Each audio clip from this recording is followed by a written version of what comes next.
Of course, you can guess how candidates might pander in Puerto Rico. Yo estoy con los puertorriqueños. Si se puede. Mofo? Really? Who gets upset about mofo? I get called in by NPR to come in and participate on a segment on All Things Considered to give my input about how the candidates could pander for the Puerto Rican vote in Puerto Rico. I was asked about what kind of food they should try. I said, oh, that's a great topic. Why don't you say, hey, I love Puerto Rican food. As a matter of fact, my Puerto Rican friends call me one mofongo-eating mofo. That was over the edge. That was too much. They blew a gasket. Apparently, they felt they had to censor that. Now, they didn't do it in the studio. He was laughing in the studio. Everybody loved it in studio. I was under the impression that there wasn't a problem with it. They were going to keep it in. After all, it is just a euphemism that's been bereft of its original harshness. And then I get an email from the producer, and it turns out it was complete censorship. Here it is. It says, thanks again. This is from Art Silverman, the producer. There was a late panic. I caused panic at NPR. Panic. Because the editor demanded I take mofo out. Had to recut. I mean, could it be more G-rated? I think in some children's books, the Big Bad Wolf is referred to as the Big Bad Mofo. And not only did they edit out that one little line, apparently it was connected to everything else I said, because they practically cut everything that I said out of the interview. I'm not going to let the mofos at NPR get away with it. NPR, which now stands for No Pudieron Reprimirme, because I happen to have the original footage of the interview. I took the precaution of taking a video camera into the studio with me. I refuse to be silenced. So let's roll that tape. I'm pretty comfortable, yeah. So more or less, how much time are you looking for? It's just free for all, whatever. Okay, all right.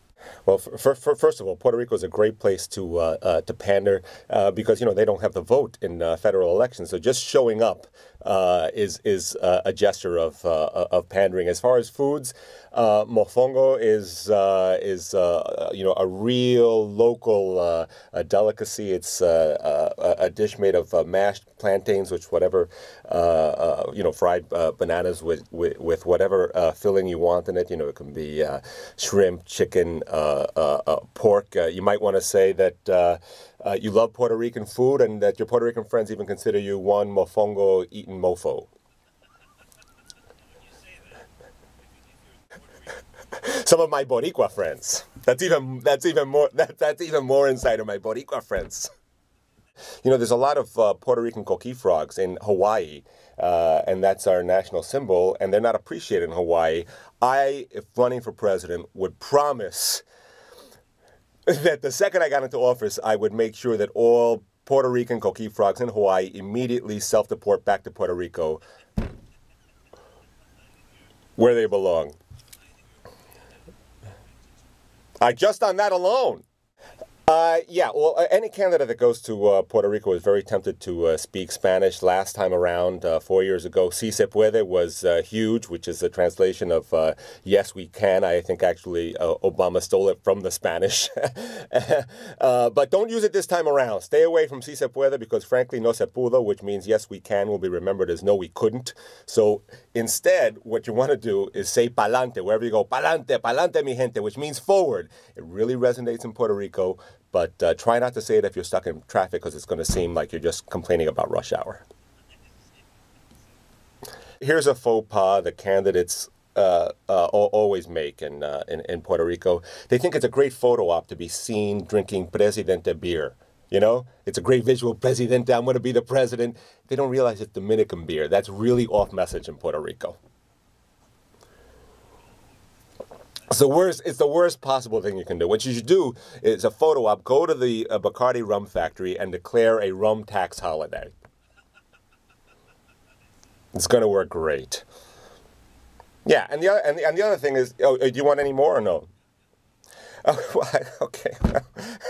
If you're going there as a Republican, you have to deal with the fact that Obama got Bin Laden. So what you do is promise to target and bring to justice a much more elusive terrorist, El Chupacabras.